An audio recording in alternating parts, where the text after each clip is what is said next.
मैंने पहले एक वीडियो में भगवान का कुछ गुण के बारे में थोड़ा सा बताया था। तो किसी ने बोला भैया भगवान की और भी गुण के बारे में ज़रा बताओ। वैसे तो भगवान का अनेक अनेक गुण हैं, लेकिन चांदोग्य उपनिषद में भगवान की 8 प्रमुख गुण के बारे में बताया था। उसमें पहला है अपहत पापमा, यानी कि धर्म हो या अधर्म दोनों भगवान को नहीं छू सकते। भगवान इससे परे है। मायाबद्ध जीव पर धर्म अधर्म लागू होता है। दूसरा गुण है विजरोह। भगवान को बुढ़ापा नहीं होता। भगवान सदा 16 साल की होता है। तो इसलिए तीसरा गुण है विमृत्यु, यानी कि भगवान की मृत्यु नहीं होता। जब भगवान 16 साल के लिए हमेशा 16 साल का रहता है तो उनको मृत्यु कैसे हो सकता है? वो बुढ़ापा हो ही नहीं रहा। और फोर्थ गुण है विशोको। भगवान किसी बात पे कभी शोक नहीं मनाते। भगवान सदा मुस्कुराते रहते हैं, हंसते रहते है ना। और अगला पॉइंट है पॉइंट नंबर 5 विजगट्सो।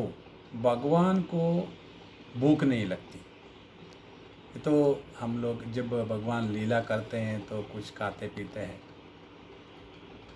और अगला पॉइंट भी इसी से कनेक्टेड है अपिपासा। भगवान को प्यास भी नहीं लगता, है ना। भूख प्यास तो वही हो गया।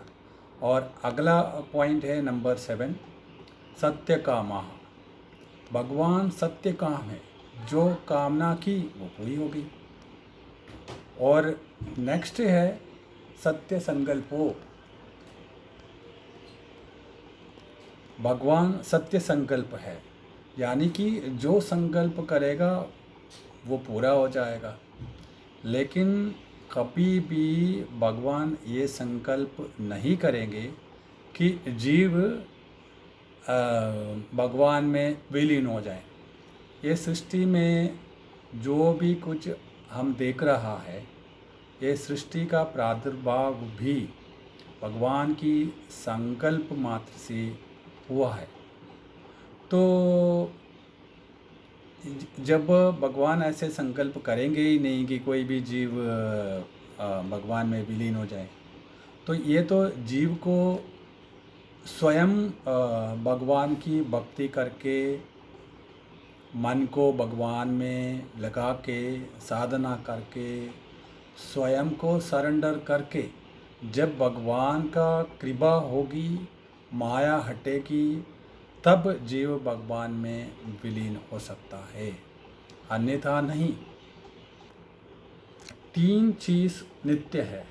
नित्य यानी जिसका नाश नहीं है, जिसका नाश नहीं होता है। कौन कौन सा है? वो है ऊपर वाला पहला, दूसरा है अंदर वाला, और तीसरा है बाहर वाला।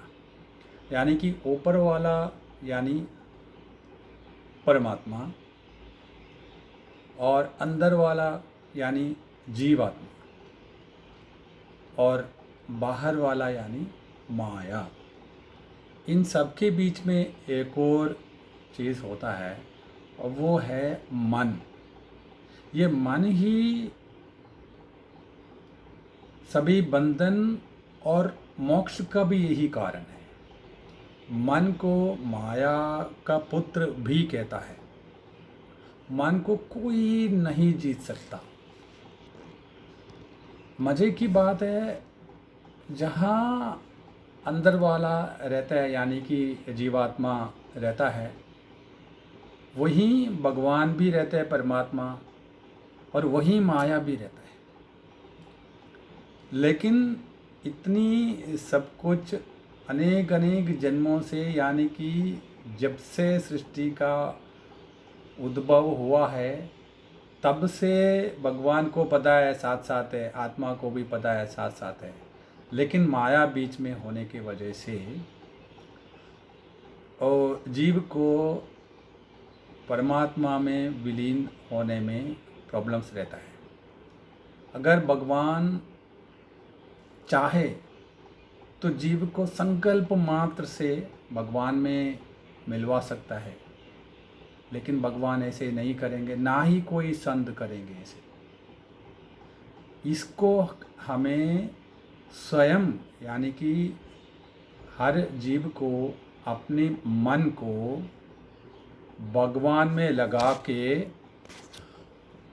भगवान की भक्ति करके साधना करके स्वयं को सरेंडर करके जब भगवान का कृपा होगी तब माया हटेगी, तब जाके जीव परमात्मा में विलीन हो सकता है। इसलिए भगवान की भक्ति करना बहुत ज़रूरी है और साधना करना बहुत ज़रूरी है। इसके अलावा कोई रास्ता नहीं है।